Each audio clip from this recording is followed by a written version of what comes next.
Hey guys, welcome to my channel civil engineering. ठीक है, सो आज हम सर्वेइंग का एक इम्पॉर्टेंट टॉपिक पढ़ने जा रहे हैं जो कि है राइज एंड फॉल मेथड। ठीक है, हम जब डिप्लोमा में करते हैं सर्वेइंग हमारी होता है, जब हम इंजीनियरिंग करते हैं, है ना। तो डिप्लोमा डिग्री आप जब करते हो तो दोनों में ही ये सब्जेक्ट होता है और उसका एक इम्पॉर्टेंट न्यूमेरिकल आज हम करने जा रहे हैं जो कि यूनिवर्सिटी के एग्ज़ाम पे हर बार पूछा जाता है। ठीक है, सो हम स्टार्ट करते हैं। सबसे पहले यदि आपने हमारे चैनल को सब्सक्राइब नहीं किया है तो सब्सक्राइब कर लें और बेल आइकन को दबा लें ताकि आपको जब कभी भी मेरी नेक्स्ट वीडियो आए तो आपको नोटिफिकेशन मिलता रहे। और मैं ना एक टॉपिक वाइज से सारे टॉपिक करवाऊंगा, जैसे कि सर्वेइंग का आज जो टॉपिक हम कर रहे हैं वो राइज एंड फॉल मेथड है।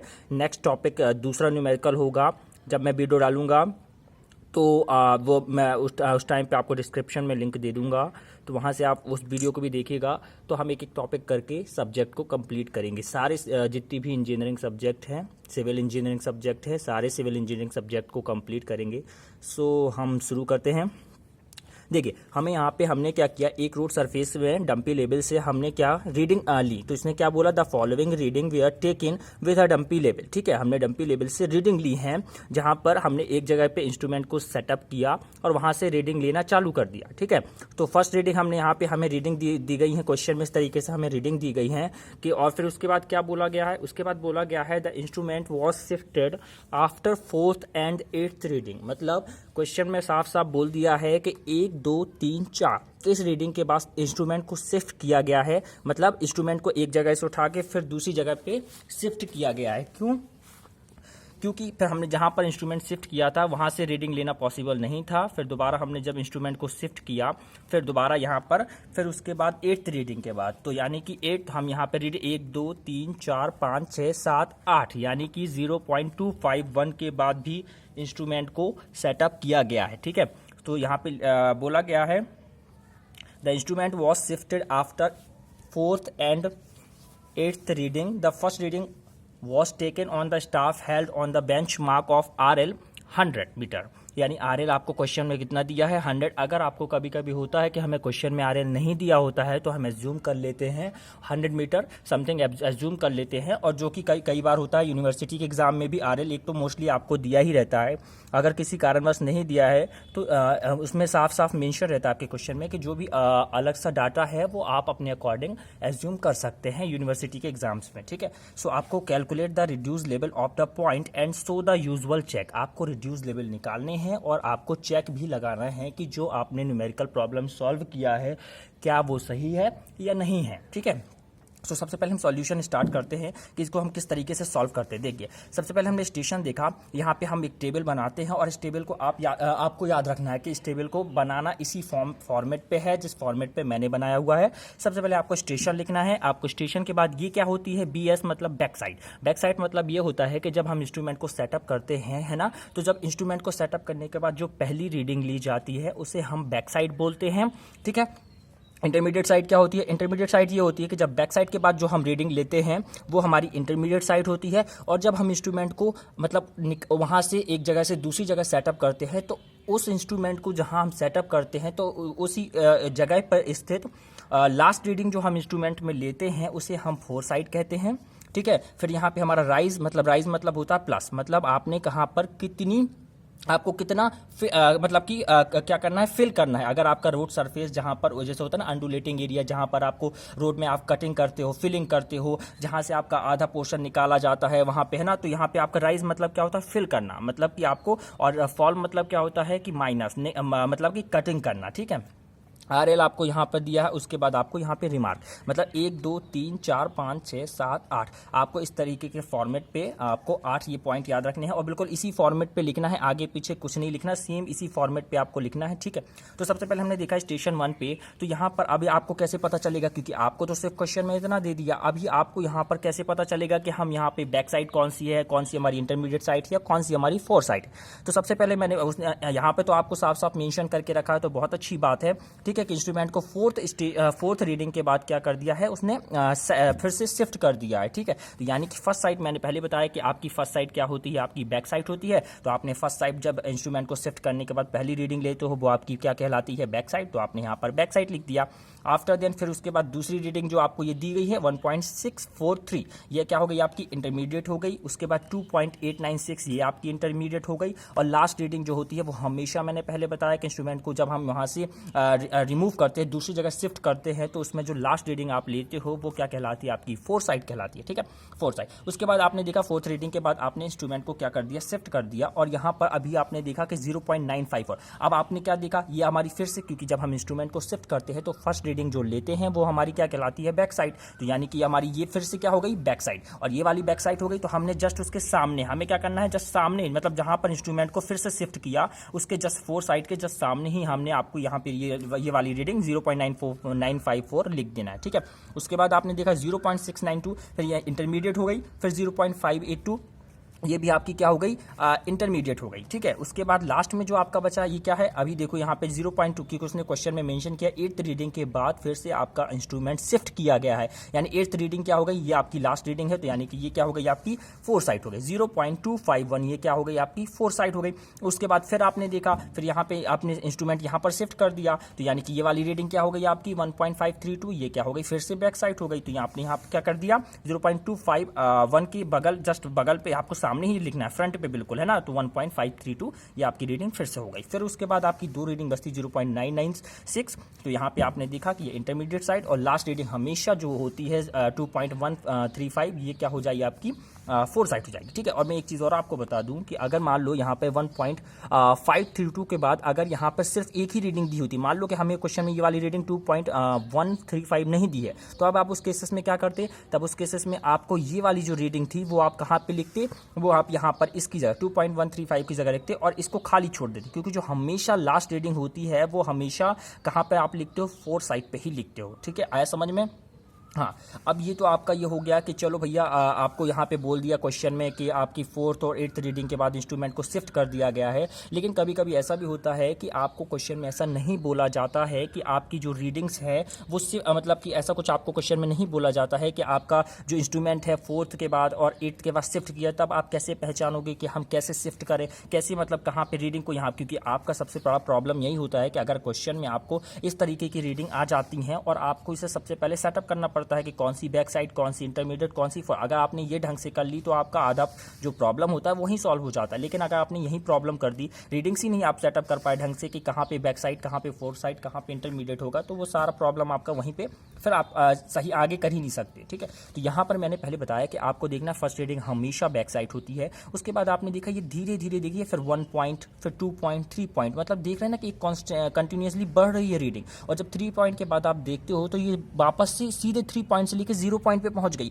मतलब कि यहाँ पर कुछ ना कुछ गड़बड़ हुई है, मतलब यहाँ पर हमारा इंस्ट्रूमेंट क्या किया गया है, शिफ्ट किया गया है। ठीक है, तो शिफ्ट किया, फिर उसके बाद 0 पॉइंट, तो यहाँ पे हम समझ लेंगे कि ये हमारा क्या है, यहाँ पर इंस्ट्रूमेंट शिफ्ट कर दिया, तो यहाँ पे ये हमारी बैक साइड फिर से हो गई। फिर आपने थोड़ा देखा कि फिर से धीरे से रीडिंग फिर थोड़ा सा घट गई, फिर थोड़ा सा घट गई, फिर थोड़ा सा घट रही है, फिर अचानक से बढ़ गई। अब देखो अचानक से 0.251 से अब आपको क्या ये चीज़ पकड़नी है क्वेश्चन में, कैसे पकड़नी है, आपको देखना है कि रीडिंग कहाँ अचानक से बढ़ जा रही है, कहाँ अचानक से घट जा रही है सडनली, है ना। तो वो चीज़ आपको वहाँ समझ में आ जाएगा कि हाँ यहाँ पर हमारा इंस्ट्रूमेंट शिफ्ट किया गया है। ठीक है, सो 1.532 वापस से आपने क्या किया, यहाँ पर पकड़ लिया कि अचानक से रीडिंग देखो हमारी डिक्रीजिंग ऑर्डर पर चल रही थी, 9, 0.9, 0.6, 0.58, अब 0.25, अब अचानक से देखो बढ़ गई, अब रीडिंग बढ़ गई। तो यहाँ पर भी हमारा इंस्ट्रूमेंट शिफ्ट हुआ। तो यहाँ पर हम देख लेंगे कि हमारा इंस्ट्रूमेंट यहाँ पर भी शिफ्ट हुआ। इस तरीके से हम यहाँ पर समझ लेंगे ये हमारा बैक साइड फिर से होगा। तो यहाँ पे टोटल कितने बैक साइड होगा, एक आपका 2 और 3 बैक साइड होगा। ठीक है, अब यहाँ पे नंबर ऑफ जो बैक साइड होते हैं वो equal to number of fore side होते हैं। जैसे हम यहाँ पे देखा ना कि यहाँ पे देखो फोर साइड हमारी कितने थे, 1, 2, 3 थे। ठीक है, तो नंबर ऑफ बैक साइड कितनी, 1, 2, 3 होते हैं। ठीक है, अभी हमने देखा कि जहाँ पर इंस्ट्रूमेंट, अब देखो यहाँ पे हमें बेंचमार्क कितना 100 हमने बोला था। अगर आपको नहीं दिया है तो आपको एज्यूम कर लेना है, अगर आपको दिया है तो बहुत अच्छी बात है। ठीक है, अभी हम कैसे सॉल्व करते हैं, हम पहले ही बता दें, बेंचमार्क आपको इतना दिया। अब देखो यहाँ पे अभी आपको कैसे सॉल्व करना है, राइज अगर आपकी वैल्यू जैसे हम यहाँ पे 0.894 दिया है, अब हम इसमें से क्या करेंगे, इस वाली वैल्यू को माइनस करेंगे। मतलब मतलब 1.643 को माइनस करेंगे तो हमारी जो वैल्यू आएगी, अब हम देख रहे हैं कि 0.894 तो छोटा है एज कम्पेयर टू 1.643, तो यानी कि वैल्यू आपकी माइनस में आएगी। माइनस में आएगी तो आपको फॉल में लिखना है, और अगर आपकी प्लस में वैल्यू आती है तो आपको राइज में लिखना है। मतलब अभी देखो यहाँ पे आपने 0.894 से माइनस करना है 1.643 को, और यानी वैल्यू आपकी माइनस में आएगी तो आपने फॉल में लिख दिया, और राइज वाली कॉलम को वैसे ही वैसे ब्लैंक छोड़ देना है। ठीक है, फिर हमने 1.643 को से माइनस कर दिया किसको, 2.896 को, तो यहाँ पर रीडिंग जो आएगी वो फिर से माइनस में आएगी, क्योंकि यहाँ पर ये रीडिंग ऊपर वाली छोटी है नीचे वाली बड़ी है, तो माइनस में आएगी। फिर हमने फॉल में लिख दिया। फिर इसी तरीके से हम 2.896 से 3.016 को माइनस करेंगे, फिर जो रीडिंग फिर माइनस में आएगी तो यहाँ पर हमने लिख दिया, और ये वाले ब्लैंक को छोड़ दिया, मतलब राइज वाले को, क्योंकि राइज में वैल्यू नहीं आ रही है तो हम इसको कॉलम को छोड़ देंगे। ठीक है, उसके बाद अब ऐसा नहीं करना है आपको कि आप यहाँ पे आप देख रहे हैं कि यहाँ से इससे आपने इसको माइनस किया, इससे आपने इसको ऊपर वाली से नीचे वाली को माइनस करना है। ठीक है, ऊपर वाली से इसको माइनस किया, इससे इसको माइनस किया, फिर ऊपर वाली से इसको माइनस। अभी आपको यहाँ से ऐसे माइनस नहीं करना है कि आप फोर साइड से बैक साइड को ही माइनस करने लग जाओ। फोर साइड से कभी भी बैक साइड रीडिंग या बैक साइड से कभी भी फोर साइड रीडिंग माइनस नहीं होती है, ये चीज़ आप लिख के ले लें, है ना। वो कब होगी तब मैं बताऊंगा, कैसा केस होगा तब कैसा होगी तब बताऊंगा। ठीक है, लेकिन अगर आप जहाँ पर चेंजिंग पॉइंट होता है, जहाँ पर इंस्ट्रूमेंट आपका शिफ्ट किया गया है, वहाँ पर कभी भी आप ऐसे नहीं कि 3.016 या 0.954 को माइनस कर दें, या फिर 0.954 से 3.016 को माइनस कर दें। ठीक है, ऐसा नहीं होता है। फिर आपको यहाँ तक यहाँ करके आपने छोड़ दिया, फिर यहाँ से हमें शुरू करना है। फिर हमने बैक साइड से शुरू किया, फिर हमने ऊपर वाली रीडिंग से इसको माइनस किया। अभी हमने देखा ऊपर वाली रीडिंग बड़ी थी एज कम्पेयर टू नीचे वाली, तो यहाँ पर वैल्यू आपकी प्लस में आएगी, तो प्लस में आई तो आपने क्या किया, राइज में लिख दिया और फॉल वाला कॉलम को छोड़ दिया। फिर ऊपर वाली से फिर आपने देखा 0.692 से आपने क्या किया, 0.582 को माइनस कर दिया। फिर आपकी वैल्यू पॉजिटिव में आएगी, क्यों आएगी, क्योंकि ऊपर वाली वैल्यू बड़ी है एज कम्पेयर टू नीचे वाली, तो आपने क्या किया, फिर आपने यहाँ पे प्लस कर दिया, प्लस राइज में लिख दिया। फिर उसके बाद आपने देखा 0 पॉइंट क्या कर दिया, 0.582 से आपने क्या कर दिया, 0.582 से 0.251 को माइनस कर दिया, तो यहाँ पर फिर वैल्यू आपकी पॉजिटिव में आई तो आपने यहाँ लिख दिया राइज में। उसी तरीके से फिर मैंने बताया था ना कि आपको गलती से भी यहाँ से ऐसा नहीं लोग सोचना कि इससे फिर इसको माइनस कर देंगे, नहीं, ये नहीं करना है। फिर आपको बैक साइड से वापस आना है, फिर बैक साइड से आप इंटरमीडिएट साइड को माइनस करोगे तो आपकी रीडिंग यहाँ पे प्लस में आएगी, तो यहाँ राइज में लिखना है। अगर नेगेटिव वैल्यू आती है तो आपको फॉल में लिखना है। ठीक है, फिर इसमें से आप इसमें से माइनस करोगे। अब देखो 0.996 जो है वो छोटा है 2.135 से, है ना, तो इसीलिए हमारी जो रीडिंग आएगी वो माइनस में आएगी, तो हमने फॉल में लिख दी। आपको ये नहीं करना है कि आपने क्या किया, बड़ी वाली रीडिंग में से छोटे वाले को माइनस कर दिया, नहीं, ऐसा नहीं करना। आपको एक सिस्टमैटिक ढंग से, वो मैटर नहीं करता कि ऊपर वाली वैल्यू बड़ी है या छोटी है, तो आपको अगर प्लस में, आपको सिर्फ ये देखना है कि आपको ऊपर वाली वैल्यू से नीचे वाली वैल्यू को माइनस करना है, और जब रीडिंग अगर प्लस में आती है तो आपको राइज में लिखना है, और जब अगर फॉल में आती है मतलब माइनस में आती है तो आपको फॉल में लिख देना। ठीक है, अभी जब हमारा इतना बन जाता है, फिर उसके बाद हमने यहाँ तक टेबल बना ली। उसके बाद हमने देखा आरएल कैसे फाउंड करते हैं। अभी हमें क्वेश्चन में 100 तो ये ऑलरेडी दिया हुआ है ना, तो 100 जब हमें ऑलरेडी दिया है तो हम यहाँ पे क्या करेंगे, अब 100 में से अब हम क्या करेंगे, फॉल मतलब मैंने पहले ही बताया आपको कि फॉल मतलब होता है माइनस करना। ठीक है, तो जब माइनस करोगे तो 100 में से आपने क्या किया, 0.749 को माइनस कर दिया, तो आपको जो वैल्यू मिली वो 99.251 मिल गई। ठीक है, उसके बाद आपको 99.251 से फिर माइनस करना है। फॉल वाली रीडिंग को हमेशा माइनस करेंगे और राइज वाली रीडिंग को हमेशा प्लस करते हैं। ठीक है, ये चीज़ आपको याद रखनी है। सो 99.251 में से हम क्या करेंगे, 1.253 को माइनस कर देंगे, 97.998 आ जाएगी। इसी तरीके से फिर 97.998 में से 0.120 को माइनस कर देंगे तो आपको 97.878 मिल जाएगा। ठीक है, उसी तरीके से अब हम देख रहे हैं यहाँ पे कि अब तो ये राइज में वैल्यू आ गई, मतलब कि अब यहाँ से वैल्यू क्या हो जाएंगी, प्लस होना शुरू हो जाएंगी, क्योंकि अभी हम माइनस क्यों कर रहे थे इसमें से, क्योंकि रीडिंग हमारी फॉल में थी। अभी हम प्लस क्यों करेंगे, क्योंकि हमारी रीडिंग अब राइज में आ गई, तो 97.878 में हम प्लस कर देंगे 0.260 को, तो 98.140 आ जाएगा। उसके बाद 98.140 में फिर प्लस करेंगे, फिर 0.110 को, तो 98.250 आ जाएगा। फिर 98.250 में फिर प्लस कर देंगे, क्योंकि प्लस की वैल्यू है ना 0.331 को, तो यहाँ पे 98.581 आ जाएगा। ठीक है, फिर 98.581 में फिर प्लस कर देंगे 0.536 को, तो 99.117 आ जाएगा। फिर अब देखो 99, अब ये क्या है रीडिंग, ये फॉल में है ना, तो फिर 99 में 0.117 से हम माइनस करेंगे, प्लस नहीं करेंगे, माइनस ध्यान से देखना है आपको, तो 1.139 को फिर माइनस कर देंगे, 97.978 आंसर आ जाएगा। ठीक है, अभी आप देख रहे हो कि ये बेंचमार्क हो गया आपका, जहाँ पर इंस्ट्रूमेंट को आपने सेटअप किया है वो बेंचमार्क होता है। ठीक है, उसके बाद आपने देखा ये CP1 क्या है, CP2 है, ये भी समझा देता हूँ। देखो CP1 क्या होता है, चेंजिंग पॉइंट। मैंने पहले बताया कि इंस्ट्रूमेंट को 2 बार शिफ्ट किया गया है। यहाँ पे क्वेश्चन में भी बोला गया था, एक 4th रीडिंग के बाद और 8th रीडिंग के बाद। तो यहाँ पर जहाँ पे 4th रीडिंग के बाद इंस्ट्रूमेंट को सेटअप क्या कर दिया, शिफ्ट कर दिया, तो यहाँ पर आपने जहाँ पर इंस्ट्रूमेंट को शिफ्ट किया जाता है उसे हम चेंजिंग पॉइंट कहते हैं। क्या बोलते हैं, चेंजिंग पॉइंट। और चेंजिंग पॉइंट को दूसरे एक और शब्द में टर्निंग पॉइंट भी बोलते हैं। तो अगर आपको कभी चेंजिंग पॉइंट ना आए, टर्निंग पॉइंट आए, तो आपको कंफ्यूज नहीं होना है। चेंजिंग पॉइंट को ही हम टर्निंग पॉइंट बोलते हैं, ठीक है। तो यहाँ पे CP1 इसलिए लिख दिया क्योंकि हमने पहली बार इंस्ट्रूमेंट को, पहली बार तो हमने शुरू में यहाँ सेटअप कर दिया, उसके बाद फर्स्ट पहली बार इंस्ट्रूमेंट को हमने शिफ्ट किया ना यहाँ पे, तो चेंजिंग पॉइंट 1 हो गया, CP1 हो गया। अब CP2 क्या, जब दोबारा से फिर हमने यहाँ पर क्या कर दिया, फिर दोबारा से इंस्ट्रूमेंट को शिफ्ट किया ना दोबारा जब यहाँ पर, तो यहाँ पे CP2 हो जाएगा, ठीक है। और यहाँ पर आपको हमेशा याद रखना है कि चेंजिंग पॉइंट पे हमेशा दो ही साइड ली जाती हैं, एक तो बैक साइड होती है और दूसरी आपकी फोर साइड होती है। चेंजिंग पॉइंट पे कभी भी इंटरमीडिएट साइड नहीं होती है, ये चीज़ आप बहुत अच्छे से याद रखना, ठीक है। ये कंपटीशन के पर्पज से बहुत इंपॉर्टेंट, कई बार पूछ लेते कंपटीशन पे कि चेंजिंग पॉइंट पे कौन कौन सी साइड होती है, तो आपको याद रखना है कि बैक साइड होती है और फोर साइड होती है, ठीक है। अब हमने ये न्यूमेरिकल सॉल्व तो कर लिया प्रॉब्लम, अब हमें कैसे पता कि हमने ये जो किया है क्या हमारा पूरा तरीके से सही हो सकता है कि बीच में हमने कहीं कैलकुलेशन मिस्टेक की हो, ऐसे हमें नहीं एग्जैक्ट पता चलता। तो इसके लिए हम यहाँ पे चेक लगाते हैं, जिससे हमें अगर हमारा चेक सही हो जाता है तो उससे हम ये कन्फर्म हो जाते हैं कि हमने जो प्रॉब्लम सॉल्व की है वो हमारी 100% सही है, ठीक है। कैसे, अरिथमेटिक यहाँ पे चेक लगाने के लिए इसमें एक फॉर्मूला होता है, ये क्या है, ये समीशन है, मतलब समीशन लिखते ना, मतलब समीशन मतलब टोटल सम। ये जो बैक साइड आपकी 0.894 दिया, 0.954 दिया, 1.532 दिया, ये इन तीनों का समीशन है, मतलब सम करना है। तो आपको क्या, summation of back side minus summation of fore side. आपको इंटरमीडिएट साइड का कोई मतलब नहीं है तो इंटरमीडिएट में ध्यान नहीं देना है। Summation of back side minus करना है समीशन ऑफ फोर साइड, फिर आपको बराबर का साइन लगाना है, फिर समीशन ऑफ राइज मतलब राइज का टोटल राइज का सम करना है, फिर माइनस करना है टोटल फॉल जितना भी, समीशन ऑफ फॉल मतलब समीशन ऑफ फॉल करना है, राइज समीशन ऑफ राइज में से समीशन ऑफ फॉल को माइनस करना है, बराबर लगाना है। और जो कि आपको लास्ट RL दिया है ना, लास्ट RL ये है और फर्स्ट RL कितना है हमारा 100 था, तो लास्ट RL में से फर्स्ट RL, आपको ये नहीं दिमाग लगाना कि ये छोटा है ये बड़ा है तो आप 100 में से इसको माइनस करने लग जाए, नहीं, ये आपका फॉर्मूला नहीं है। आपका फॉर्मूला है कि लास्ट RL कुछ भी हो, मतलब हमारा फर्स्ट RL से छोटा है, हमें पता है कि हमारी वैल्यू नेगेटिव में आएगी, तो हम उससे कोई मतलब नहीं, हमारी वैल्यू सेम आनी चाहिए, चाहे वो पॉजिटिव में आए चाहे वो नेगेटिव में आए, है ना। तो यहाँ पे 97 पॉइंट या last RL minus first RL। देखो अब हमने क्या किया, हमने इन तीनों को प्लस कर दिया, मतलब 0.894 प्लस 0.954 प्लस 1.532, तो हमारा जो वैल्यू आया 3.38 आ गया।